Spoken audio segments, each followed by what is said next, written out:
जुल्हा के गधा, न घर के रहेंगे न घाट के रहेंगे। और नियोजित वाले का क्या कहिएगा, उनका तो स्थिति सांप छुछुंदर वाला हाल हो गया है। अगर डोमिसाइल नीति लागू नहीं होगा तो बिहार के लोगों को नौकरी नहीं मिलेगी। और उससे भी हद तो सर मानना चाहिए तेजस्वी यादव जी, कि आप सत्ता के लिए इतना गिर गए।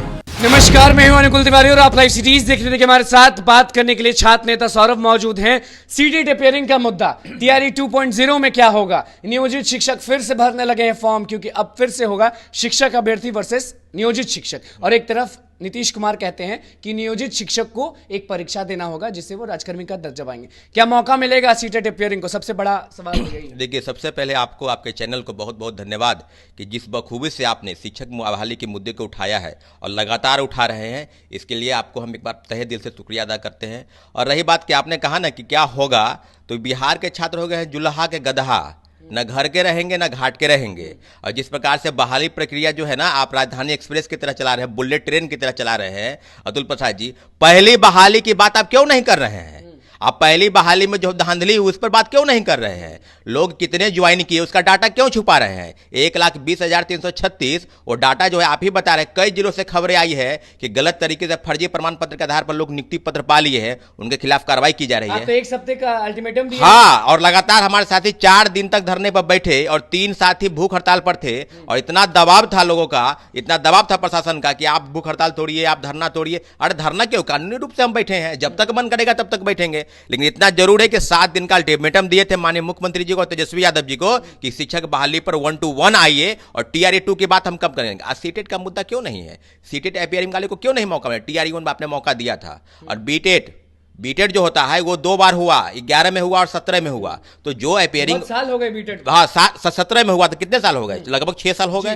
तो आप ही बताइए ना भाई, आप सीटेट अपियरिंग वाले 2 बार होते ही परीक्षा, और इसी बार राज्य सरकार ने फैसला किया है कि स्टेट भी अब 2 बार लेंगे। तो आप ही बताइए, जो सेशन जिनका अगर मान लीजिए कि 23, 24, 25 होगा, 22, 24 होगा, वो वाले तो सब छट जाएंगे। और बहाली कब आएगी? अब बहाली हो सके नहीं आया अभी। 24 में चुनाव है, अधिसूचना जारी होगा तो उसको भी आप रोक देंगे। 25 में चुनाव है, आम विधानसभा का, हो सके उसमें आप रोक दे। तो बहाली की प्रक्रिया अगर शुरू है तो सीटेट अपियरिंग वाले को मौका मिलना चाहिए। और नियोजित वाले का क्या कहिएगा, उनका तो स्थिति सांप छुछुंदर वाला हाल हो गया है। न खाए जा हाल हो गया, सांप छुछुंदर वाला हाल। कौन है सांप, कौन है छुछुंदर? सांप है यही लोग, सरकार में बैठे हुए लोग। ये लोग छुछुंदर हैं, सोचते हैं कि निगल लेते हैं, फिर मन करता है कि नहीं उगिल लेते हैं, निगल लेते हैं, उगिल लेते हैं। तो ये लोग जो है ना 20 इतना दिए हैं, जहर इतना दे दिए हैं, और दवा मिल नहीं रहा कि आखिर दवा कहा जाए। तो अभी तो फिर से भरने लगे नियोजित शिक्षक जो हैं, वो फिर से फॉर्म भरने लगे टीआरई 2.0 का। अब क्या होगा? तो आखिर कंफ्यूजन में तो खुद सरकार है ना। अधिसूचना आप तरफ जारी किए कि बिहार राज्य अध्यापक शिक्षक नियमावली, इसके तहत 3 बार राजकर्मी का दर्जा, 3 बार अपियर हुई और पास कर जाइएगा तो राजकर्मी का दर्जा, आप फेल कर जाइएगा तो जो नौकरी में हो वो नौकरी छीन लेंगे। तो दोनों आधार में लटका हुआ है कि हम परीक्षा दें या नहीं। शिक्षक संघ के नेताओं का भी कहना है, कुछ नेता कहते हैं कि परीक्षा में अपियर होना चाहिए, कुछ लोग कहते हैं कि हम इसका विरोध करेंगे। तो आप ही बताइए ना, राज्य सरकार ही डायलेमा में फंसा कर रखी है। आप एक तरफ नियमावली क्यों बनाए? स्पष्ट है कि आपका नियमावली बनाने के तहत तो यही होगा कि आप परीक्षा में बैठेंगे, पास कर जाएंगे। तो मुख्यमंत्री जी भी स्पष्ट उस दिन बोल रहे थे कि भाई छोटा सा परीक्षा, छोटा परीक्षा नहीं है, वो फेल कर जाएंगे तो आपको नौकरी से वंचित किया जाएगा। उस नियमावली में नियम है ये। तो आप ही बताइए ना कि क्या होगा बिहार का, और भविष्य में कितना। हम लोग 4 दिन धरना पर बैठे, न सत्ता पक्ष से न विपक्ष से कोई देखने तक नहीं आया। और लगातार हमने कहा है कि 7 दिन के बाद, और जो सीटेट अपियरिंग वाले को मौका क्यों नहीं मिलना चाहिए? आपने पहले फेज की बहाली में मौका दिया, सबको मौका दिए, नियोजितों को मौका दिया, सीटेट अपियरिंग। मुद्दे सबसे बड़े हैं। पहला कि अब तक रिवाइज रिजल्ट नहीं आया, और लगातार कई जिलों से जो खबरें आ रही हैं, औरंगाबाद से लेकर दरभंगा तक कल आ गया, 5-6 जिला, और लगातार नोटिस शिक्षा विभाग के अधिकारी कर रहे हैं कि कार्रवाई करेंगे, इतने लोगों का लिस्ट निकाल रहे हैं। तो आप ही बताइए ना कि सेकेंड मेरिट लिस्ट कब दे रहे हैं? सेकेंड मेरिट लिस्ट पर जो बातें हैं, 10,000 लोगों को आप ज्वाइन नहीं करा, इसलिए ज्वाइन नहीं किया क्योंकि उनको फर्जी प्रमाण पत्र उसके पास है। तो आप ही बताइए कि 10 आप सीटों को कंपनसेट क्यों नहीं किए? आप पहले कहते 1,70,000 पर आया, 1,20,000, फिर आप दूसरी बहाली में कह रहे थे कि 1,20,000 को लेंगे, वो आ गया 70,000। तो अब बताइए ना कितने लोगों को आप ज्वाइन करा रहे हैं? यही जो कार्रवाई की बात आप करें, कई लोगों पर रोज कार्रवाई हो रही है, कभी 20 का हुआ, कभी 4 का हुआ, कभी 6 का हुआ। तो आप कर दीजिए कार्रवाई। छात्र नेता जो है उन पर भी, हम पर भी कर दीजिए कार्रवाई। आपको इच्छा है तो कर दीजिए कि हम लोग भी गलत बोल रहे हैं। गलत आप लोग कर रहे हैं। आपके द्वारा जो शिक्षा बहाली में जो धांधली हुआ उसका जवाब देने के लिए ना अतुल प्रसाद जी के पास शब्द है, न के पाठक अतुल के पास। प्रसाद ने ट्वीट किया था कि रिवाइज रिजल्ट जल्द, लेकिन जल्द अभी तक आया नहीं। वो कह रहे हैं कि रिवाइज रिजल्ट देंगे, कई प्रेस के माध्यम से बातों को बता रहे हैं। हम लोग का स्पष्ट मानना है कि कम से कम आपको 20,000 प्लस रिवाइज रिजल्ट दीजिए, और जब तक आप 20,000 रिजल्ट नहीं देते हैं तब तक हमारी मांग जो है फिर 7 दिन के बाद हम आज धरना पर नहीं बैठेंगे। अब धरना पर बैठ गए, अब हम सड़क पर उतरेंगे। सड़क पर उतरेंगे। सीटेट वाला मामला क्या है? वो लगातार जो है लालू यादव से मिले, हर जगह जा रहे हैं, माथा पटक रहे हैं। सीटेट वाले को हम यही कहेंगे कि घर में बैठ के वीडियो मत देखिए, जो अपेयरिंग वाले हैं। हम लगातार आज हम फिर निकल रहे हैं, कई जगह आवेदन देंगे, सब लोगों से मिलेंगे। तो विधानसभा भी पहुंच गए थे, पुलिस ने हटाया। हाँ बिल्कुल, तो सारी मांगों को लेकर हमने विधानसभा के पास मुख्यमंत्री जी से मिलने गए थे कि सत्र शुरू हो रहा है, तो महाराज इसका भी सुनिए कि जो धरना पर बैठे हुए हैं इनका भी बात आप सुन लीजिए, और शिक्षक बहाली पर क्या क्या बातें हुई है और कहां कहां तक बातों को ले जाएंगे।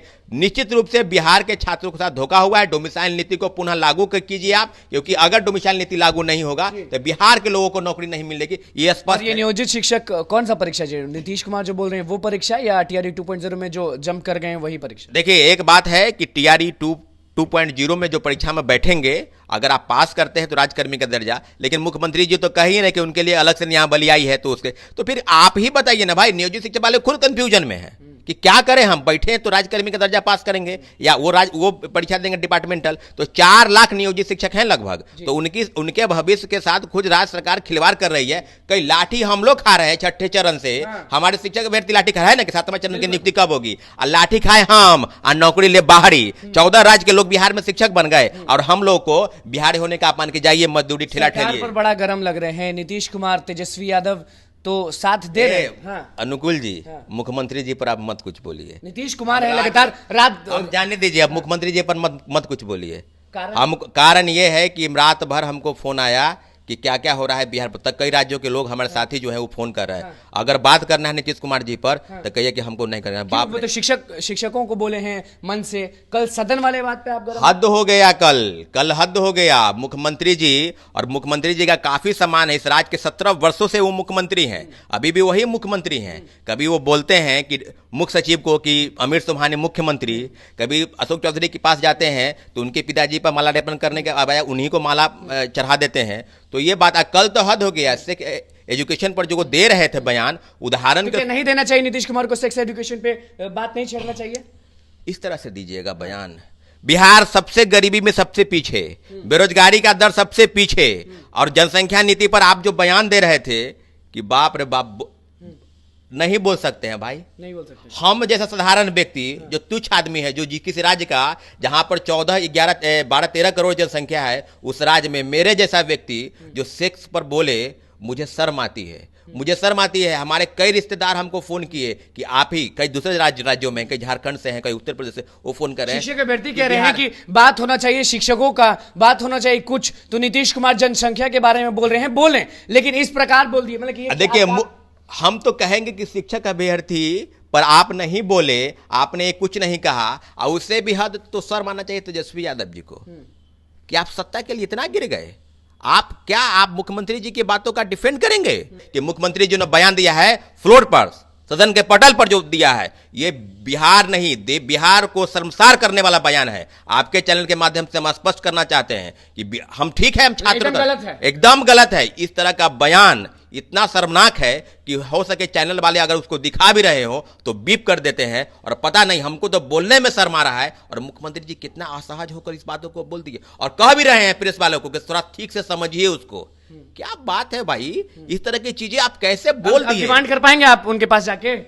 हम लोग आज, और महिला संगठन, हम लोग महिला संगठन आज जरूर पहुंचेंगे। इसलिए पहुंचेंगे क्योंकि जो चीज आप कह रहे हैं उस चीज पर क्या लोगों को नहीं पढ़ाया जाता है? क्या लोगों को समझ में ये नहीं है कि सेक्स एजुकेशन क्या होता है? सब लोगों को 6th क्लास 7th क्लास से ही शुरू होता है, और तमाम क्लासेस बायोलॉजी क्लास में इस तरह की पढ़ाई जाती है। लोगों को समझ में है। क्या बच्चे शादी करते हैं तो माँ बाप को पता नहीं है कि क्या होता है, बच्चे कैसा पैदा होता है, बच्चा को सबको पता है। तो आप ये क्या बताना चाह रहे हैं? खुला बोले तो गलत किए? नहीं, हाँ बिल्कुल गलत किए, इसलिए इसलिए गलत किए कि अंदाज गलत था। क्योंकि जो शब्द का मर्यादा था वो मर्यादा को लांघ गए।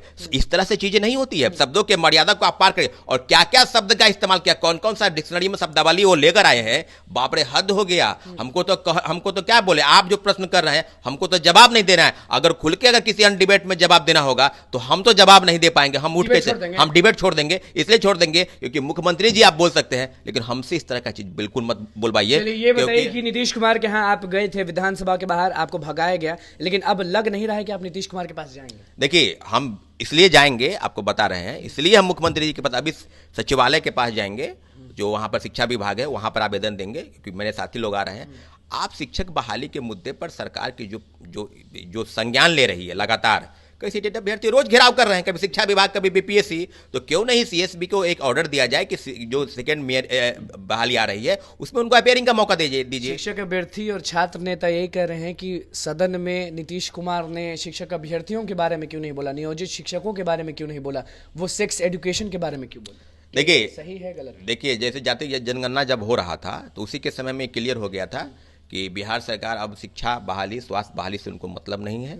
अब जो मतलब है वो जनसंख्या के आधार पर जितनी हिस्सेदारी जिसकी भागीदारी यही होगी, और इस पर आरक्षण की बात जरूर होगी। क्योंकि सड़क पर उतरेंगे, हाँ उतरेंगे हम लोग शिक्षक बहाली के नाम पर, और जो शिक्षक विद्यार्थियों के साथ गलत हुआ है इसके लिए हम लोग ने 7 दिन का अल्टीमेटम दिया है उनको। कुछ दिन तो निकल गए। हाँ कल पर 2 दिन निकल गए, हम लोग 7 दिन के बाद यानी समाप्त दिवाली के बाद हम लोग सड़क पर उतरेंगे, सारी तैयारी हम लोग कर रहे हैं। हाँ बिल्कुल नाराज, इसलिए नाराज है क्योंकि शिक्षक बहाली पर आप कुछ बोल नहीं रहे हैं। आपने कहा कि हम बहाली के लिए पहले 1,20,000 फिर आ गया 70,000, और सीट कहाँ गया, वो 50,000 सीट कहाँ गया, कंपनसेट करते इसमें। चलिए देखिए, छात्र नेता सौरभ हमारे साथ मौजूद थे और इनको लगातार कॉल आ रहा है और सारे शिक्षक अभ्यर्थी यही बोल रहे हैं कि सदन में नीतीश कुमार को शिक्षक अभ्यर्थियों के बारे में बोलना चाहिए, नियोजित शिक्षकों के बारे में बोलना चाहिए, TRE 2.0 के बारे में बोलना चाहिए, सीटों के बारे में बोलना चाहिए, धांधली के बारे में बोलना चाहिए। लेकिन नीतीश कुमार सेक्स एजुकेशन के बारे में बात करते हैं और बात छिड़ ही गई। जब हमने बात छेड़ा कि नीतीश कुमार तेजस्वी यादव से कितना उम्मीद है तो गुस्सा गए, गर्मा गए छात्र नेता सौरभ। साफ बोले कि हमसे मत पूछिए ये सब, हमसे सीट के बारे में पूछना है पूछिए, हमसे बीपीएससी के बारे में पूछना है पूछिए, हम अब नीतीश कुमार के बारे में कुछ नहीं कह सकते। तो क्या माहौल बन चुका है वो आप देख सकते हैं। तो बस लाइव सीरीज के साथ बने, चैनल को सब्सक्राइब करें, पेज को लाइक करें। धन्यवाद।